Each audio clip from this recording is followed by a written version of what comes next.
ফুটবলে একটা কথা খুব জনপ্রিয়, attack wins the matches but defence wins the tournaments.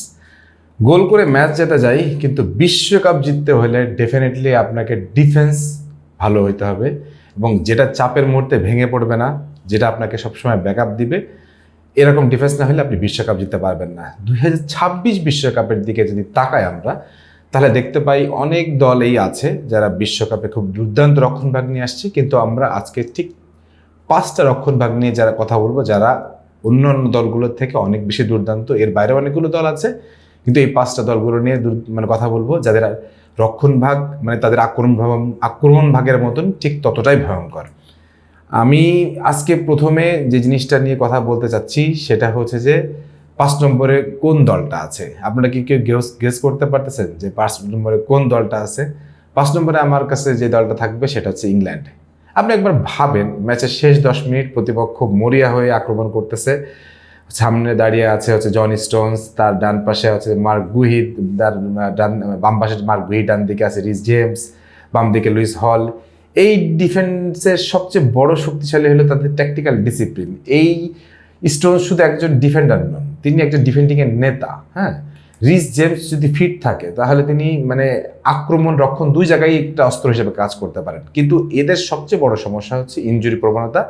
বিশেষ করে জেমস এবং স্টোনসের ইনজুরি দুর্দান্তভাবে ভোগায়। এখন ইংল্যান্ডের এই এত বড় একটা টুর্নামেন্টে কতটা ইনজুরি তাদের ভোগাবে সেটা নিয়ে সবচেয়ে বড় প্রশ্ন। 4 নম্বরে আমি রাখতেছি আর্জেন্টিনাকে। আমি জানি অনেকে রাগ করবেন, তারপর আমার কাছে এই মুহূর্তে আর্জেন্টিনার ডিফেন্ডিং লাইন দেখে মনে হচ্ছে 4 নম্বরে থাকার মতো তারা যোগ্য। 2022 সালে বিশ্বকাপে এই ডিফেন্ডিং লাইনটাই ছিল, তারা চাপের মুহূর্তে ভেঙে পড়েনি, তারা কখনো হাল ছাড়েনি। Cristian Romano, Lisandro Martinez, Nahuel Molina, Nicolas Tagliafico, এই 4 জনের বন্ডিং যুগে যুগে বছরের পর বছর সুন্দর হয়েছে।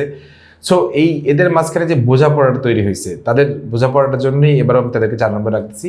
রোমারো এমন একজন ডিফেন্ডার যে প্রতিপক্ষ যে কোনো ফরওয়ার্ডকে যে কোনো সময় ব্যর্থ করে দিতে পারে। আর লিসান্দ্রো মার্টিনেজকে কি বলবো, সেটা একজন কষাই। তাকে শুধু সে ডিফেন্ডিং করতে পারে, সে আক্রমণের নেতৃত্ব দেয়, সে অনেক সময় কাউন্টার অ্যাটাকের নেতৃত্ব দেয়।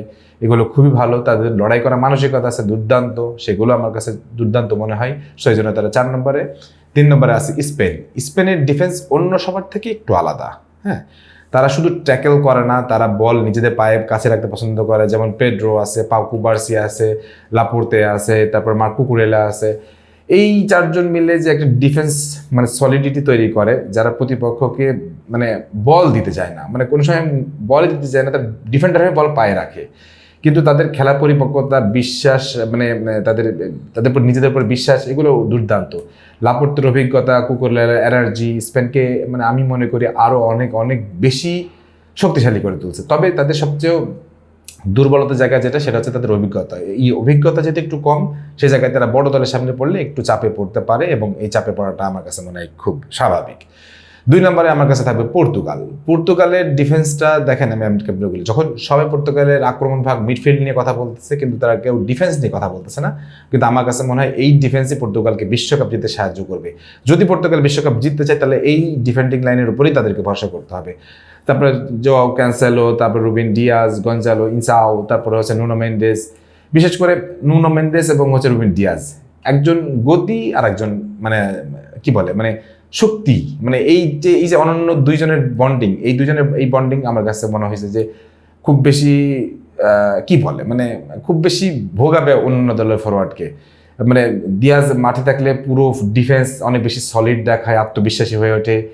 তারপরে আপনার তার বিশেষ করে তার অভিজ্ঞতাটা আমার কাছে মনে হয় যে অনেক বেশি কাজে দিবে। অনেকে তাদেরকে ডার্ক হর্স বলতেছেন, বাট আমি ডার্ক হর্স বলতে আছি না। আমার কাছে মনে হয় তারা সিলেক্টিভলি 2 নম্বরে ডিজার্ভ করে। 1 নম্বরে যে টিমটাকে রাখছি সেটা হচ্ছে যে ফ্রান্স।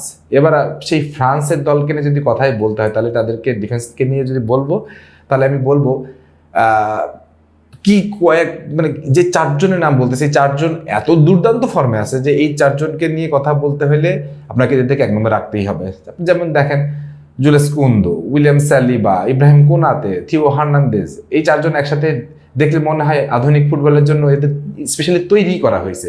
সালিবা ঠান্ডা মাথায় সিদ্ধান্ত নেয়, কোনাতে শারীরিক শক্তিতে আধিপত্য দেখায়, তারপর কুন্দে খুবই ভার্সেটাইল প্লেয়ার, সে অ্যাটাকের দিকে নেতৃত্ব দেয়। হার্নান্দেজ যদি একটু বয়স হয়েছে, কিন্তু তোর অভিজ্ঞতাটা ভালো, সে অভিজ্ঞ দিয়ে অভিজ্ঞতা দিয়ে রক্ষণ সামলাতে পারবে। সবচেয়ে ভয়ের বিষয় হলো তাদের জন্য, তাদের কারো দুর্বলতা চোখে পড়ে না, শক্তি আছে, গতি আছে, অভিজ্ঞতা আছে, বড় বড় ম্যাচ খেলার অভিজ্ঞতাও হয়েছে, কিন্তু 2026 বিশ্বকাপের এই মানে যেই ভোল্টেজের যে চাপটা, এই চাপটা আসলেই কে মতো ম্যানেজ করতে পারবে, কারণ সবাই তো আর এতগুলো বিশ্বকাপ খেলে নেই আর্জেন্টিনার মতো। সো ওই জায়গা থেকে চাপটা কতটুকু ম্যানেজ করতে পারবে সেটা দেখার বিষয় হবে। কিন্তু ফুটবল তো দেখেন, ফুটবল তো কাগজে কলমের খেলার বিষয় না।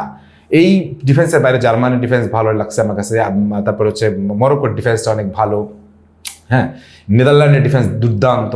সো ওদেরকেও আমি নিশ্চয়ই দেখে রাখতে পারতাম, কিন্তু আমার কাছে মনে হচ্ছে এই 5 জনই হচ্ছে একটা ভালো একটা ট্যাকটিক্যাল টিম হিসাবে খেলতে পারলে খুব ভালো একটা ইয়ে দিবে, মানে সুযোগ এনে দিবে। এবং বিশ্বকাপ যেতে হলে এই 5টা টিমের মধ্যে তাদের প্রত্যেকজনের ডিফেন্ডারকেই ভালো কাজ করতে হবে। এবং এই আপনাদের কাছে কি মনে হয় 2026 বিশ্বকাপে কোন দলের ডিফেন্সকে আপনি সবচেয়ে শক্তিশালী মনে করছেন? দয়া করে অবশ্যই একটু কমেন্ট সেকশনে জানাবেন কোন ডিফেন্সকে আপনি বেশি শক্তিশালী মনে করছেন, সেটা অবশ্যই কমেন্ট সেকশনে জানাই দিন। আমরা আপনার কমেন্টসে জানতে চাই। সবাই ভালো থাকেন, সুস্থ থাকেন, আল্লাহ হাফিজ।